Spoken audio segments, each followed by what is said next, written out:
Have you ever wondered what's inside these green boxes that you may have seen scattered around the neighborhood or a commercial spot? Well, they're transformers on a transformer base, and they're locked up, and you very rarely get to see inside of them. But today, we're going to take a peek inside of one of these transformer bases. In fact, we're going to go one step further. We're actually going to show how to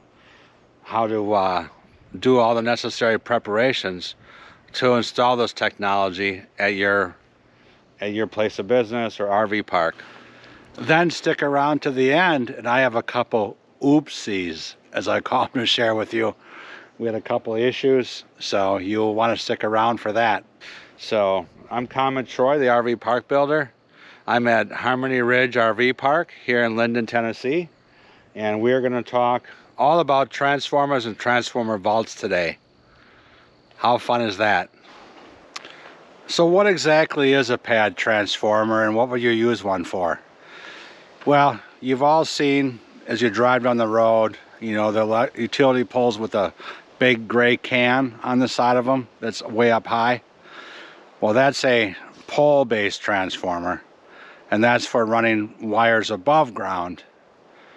This is the pad-based cousin that you use for running wires underground. So if you do underground wires, you use a pad transformer. If you do overhead wires, you do a pole transformer. The pad transformers are a little more expensive, and the whole underground wire is a little more expensive in general, but that's the big difference between a pad transformer and a pole transformer. Of course, the function of a transformer is to transform the high voltage, in our case it's 14,400 volts, down to 240 volts that you use in your distribution boxes.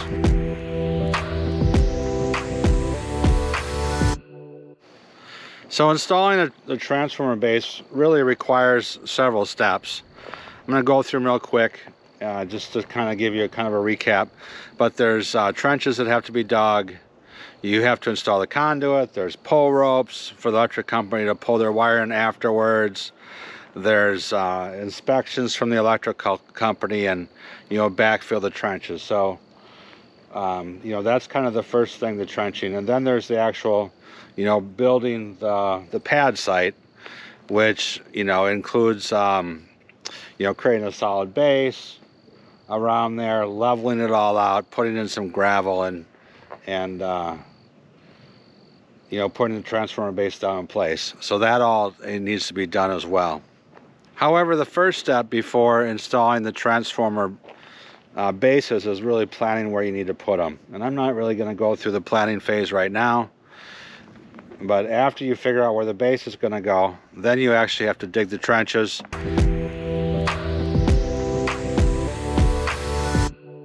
Here in Tennessee, Middle Tennessee, the electrical company requirement is 3 feet deep. And you have to run Schedule 80 underneath driveways and driving surfaces, and Schedule 40 can go in other locations. And it has to be 3 feet deep here in Tennessee. Now, the other thing that you do that the electric company wants you to do is, when you have your 3-inch elbow sweep that goes up to the ground, you need to take a 1/4 inch drill bit and drill several holes in the bottom of it, so any water that gets in there can drain out the bottom. And then, once you get, the conduit all prepared, the sweeps, you glue it all together, you install the conduit inside the ditches.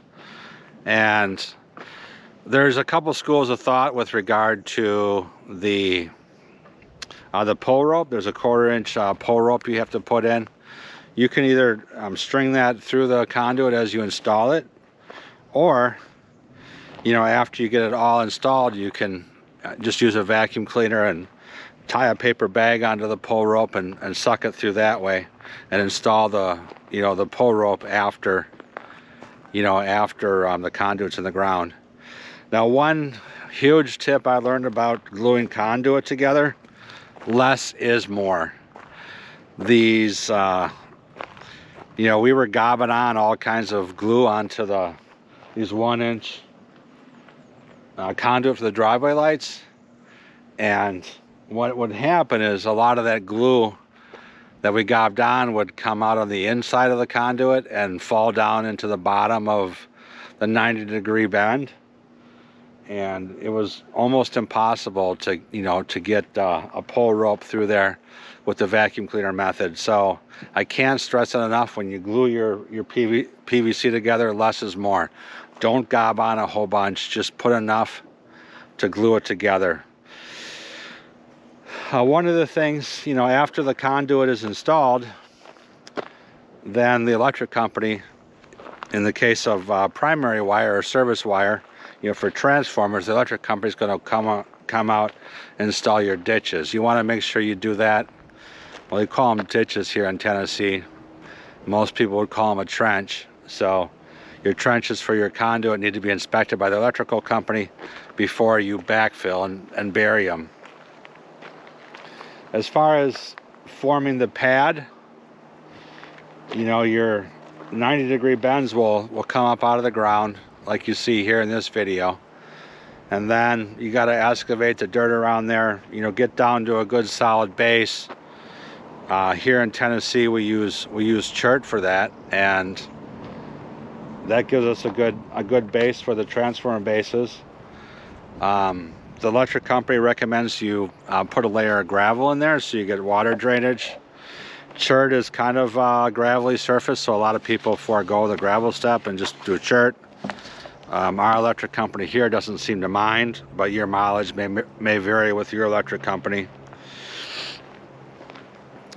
And then before you set the base, you're going to want to level the ground out and get that as good as you can. You don't have to go for perfection because you're going to put the base down on top of it.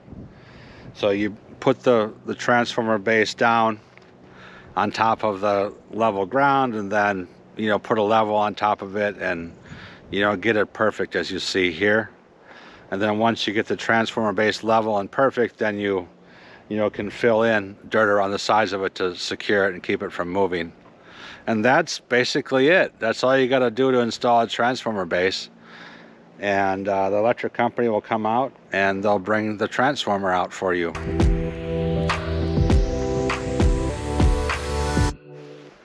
So today we're going to be installing this transformer base that you see here behind me. A transformer base is the base for a transformer. It goes in the ground, and according to the recommended installation specs, you want about 4 inches of the top edge, above the grade, above the highest part of the grade of the ground. So if you install them on a sloping surface, of course you want the base to be level, but on the back side where the slope is lower, there might be more of the transformer base exposed, and that's okay.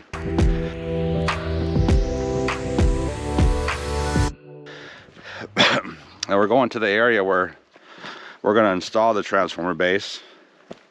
The hole's already been dug, and the 3-inch PVC conduit has already been installed. You can see it down there. So you've probably been videoed to death on trenching, so I don't actually have a video of this trench being dug, but we got plenty of those in the other videos, so you kind of get the gist. I also realize I don't have a whole lot of video of the actual conduit installation into the ground, and a lot of that is because it's a pretty laborious task. It requires, it's not really requires, but it's a lot easier with 2 people, so it's hard to get camera footage of that. But one of the things that I saw a contractor do is label each of the conduit. So I'm going to show that here real quick of how they get labeled. So we have primary in, primary to the south finger, primary to the north finger, and then a service conduit that goes to that base over there to a potential future location. Now, one of the things that's interesting about this transformer location is it's actually a junction. So you have one primary coming in, and then that's going to combine to two primary outs, you know, one to go to the north finger, one to go to the south finger. So you can get a smaller transformer base. It's called a junction base, which is smaller, for just a junction box. Or you can put in a full transformer base if you have, you know, intent of possibly ever, you know, putting a transformer here. And we do, since we ran the service line or service conduit back to that location back there for, you know, for a future house build. So we're going to be putting an actual transformer base in here, but most likely putting a junction box on top of it until we actually start construction of that house or clubhouse or whatever, or maybe we never do. One of the other things too is they recommend running fiber, PVC for a fiber install near all the transformer bases. So that's the start of that is down here as well. I'm going to show. Let's see if I can get to this hole here. It's probably pretty muddy. Oh yeah, not too bad. But let me just remove this flower pot here, and you can see it. So this is what we have for fiber, and then there'll be a fourth one over there in the woods that I've already have prepped that's going to go in this trench back here for the North Fork. So there's already, you know, a piece of 3-inch conduit underneath my feet that ends where that stake is, and then we'll also have some 1-inch fiber PVC conduit that ends there as well. So we're going to be working on backfilling this, installing the 1-inch PVC, and then the meter base. So let's get started. So we're getting ready to backfill the 1-inch PVC, and Comet Muffin's down there doing her job, gluing PVC conduit together. We're putting about 14-inch risers on these fiber lines, these fiber pipes, so they come up high enough above ground, and then we're going to tie them all together. And they don't have to be perfectly vertical next to each other.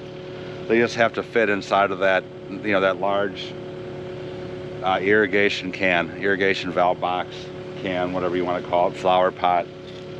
So when she gets these glued, I'm going to use the excavator here and start backfilling this trench, so we have, you know, a level base here to put the transformer on, or to put the transformer base onto.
Well, I hope you enjoyed that video of installing that transformer base, but I have a little secret.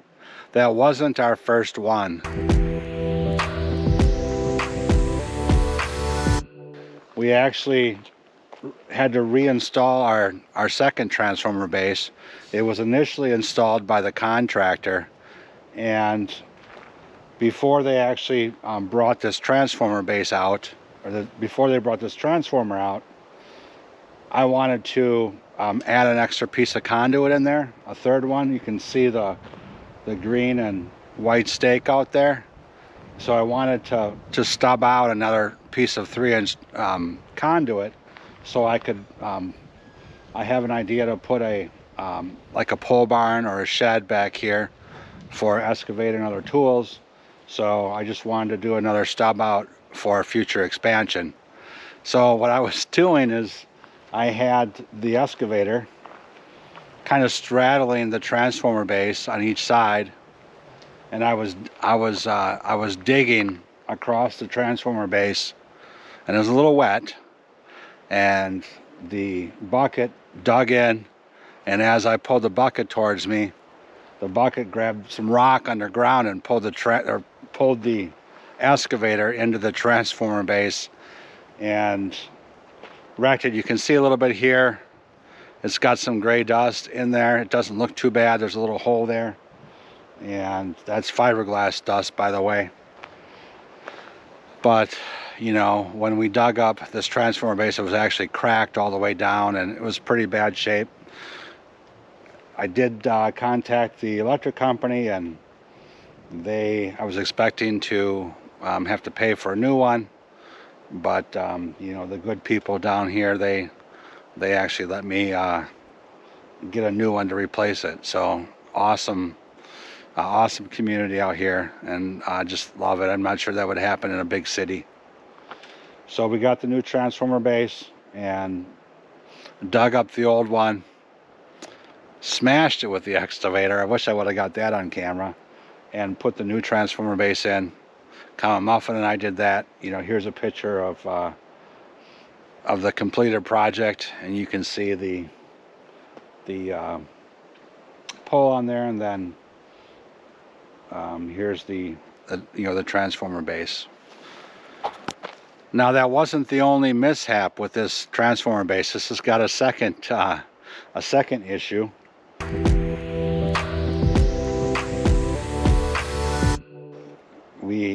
We had some guests here. We had a big gathering here for the community, and I didn't see it happen, but someone must have backed into this transformer after it was installed and rocked it off its base. You know, moved it a good foot or so, and I was really kind of worried about it, but called up the electric company, and they came out right away within an hour, and brought a truck and a crane and hooked it up and moved it back into position. So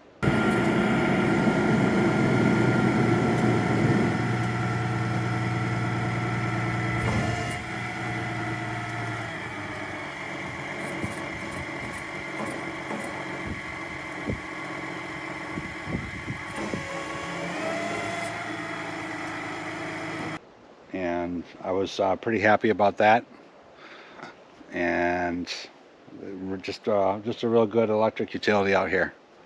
So, well, they don't even call it a utility, it's a co-op, electrical co-op. So I guess I partially own it as well, as a quote-unquote member, but I'm not sure how much pull I have with them.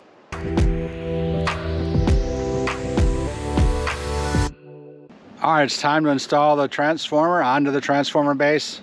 This is a spool of primary wire, and it always kind of amazes me. I never knew this, but the primary wire they run underground is a coaxial cable. It's the same kind of coax you have for your cable TV, only a lot bigger. So a coaxial cable has a center conductor that goes down the middle, and then it's got a shield around the outside that carries the neutral wire. So they actually only run one wire, you know, from the pole to the transformer. Well, it's actually got 2 wires in it, a center conductor and an outside shield. But it's only one physical wire they pull through it here, and I just find it kind of fascinating. All right, the transformer's been put on the vault. They put the ground wires in. They're attaching the ground wires and preparing the primary wire to attach to the transformer. So everything is going according to plan.